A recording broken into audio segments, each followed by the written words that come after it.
Now, 4 days ahead of the first anniversary of the Russia-Ukraine conflict, US President Joe Biden landed in Kyiv. Those are pictures of him walking there with President Zelensky of Ukraine. It's a surprise visit. Biden was seen not only walking with the Ukrainian president, but also holding talks with him and his leadership in the city square. The visit signals a big diplomatic escalation. The 24th of February marks 1 year of Russia's invasion of Ukraine. The US president has promised big consignments of arms to the country, including artillery ammunition, anti-armor systems and air surveillance radars.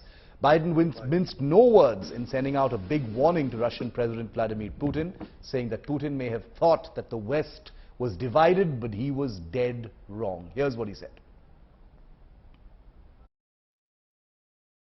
We united the leading economies of the world to impose unprecedented costs that are squeezing Russia's economic lifelines. Together, we've committed nearly 700 tanks and thousands of armored vehicles, 1,000 artillery systems, more than 2 million rounds of artillery ammunition, more than 50 advanced launch rocket systems, anti-ship and air defense systems, all defend Ukraine, and that doesn't count the other $500 million we're announcing with you today and tomorrow. Russia's economy is now a backwater, isolated and struggling. Putin thought Ukraine was weak and the West was divided. As you know, Mr. President, I said to you in the beginning, he's counting on us not sticking together. He was counting on the inability to keep NATO united. He was counting on us not to be able to bring in others on the side of Ukraine. You know, 1 year later, Kyiv stands, and Ukraine stands. Democracy stands. The Americans stand with you, and the world stands with you. Kyiv has captured a part of my heart, I must say. I thank to the President of the United States for supporting our work on restoring the justice, more specifically in the work of all of our institutions in that area. And we believe there's no alternatives to the establishment of the special tribunal. This is the position of of Ukraine, and we shall support this position. Over 60 other countries will be submitting for the consideration of the UN General Assembly of the draft resolution on supporting peace in Ukraine.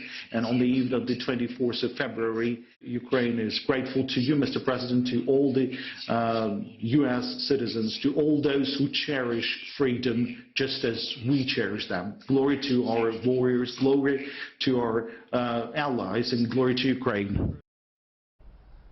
Let's go straight across to India. Today is Gaurav Sawant, the first Indian journalist in Ukraine. He spent the maximum time in that country. Also with us is our National Bureau Chief, Abhishek Bhalla, who also travelled in different parts of Ukraine reporting the conflict and getting us a ground situation report on where things actually stood. Gaurav, 4 days before the anniversary of the invasion of Ukraine, President Biden lands there. It's an unannounced visit. What are you making of it? He has made all the right noises. He has, told Putin that he is dead wrong. He's announced all these weapons for Ukraine.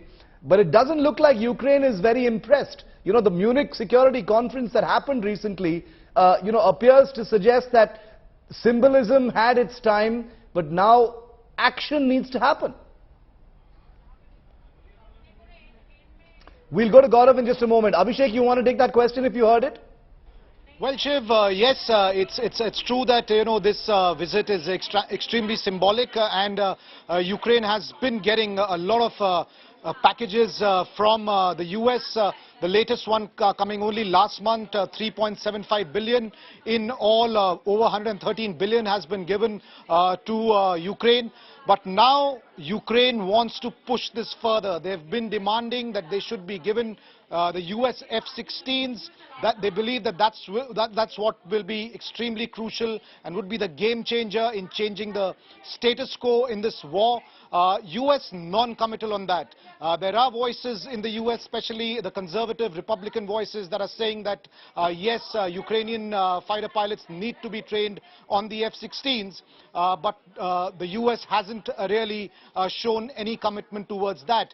Even though today Joe Biden once again reinforced that there will be fresh deliveries of several military platforms to Ukraine, there was no specific mention of the F-16s. But with new deliveries continuing, one thing is for sure, Shiv, that this battle isn't coming to an end anytime soon. And I think the biggest takeaway from Joe Biden's address and Zelensky's address was, in fact, that they are getting ready for another long haul. It's already been 1 year, and with the way things are going, it doesn't seem that this war is going to end anytime soon. We could well be doing a discussion a year down the line, talking about 2 years of this war.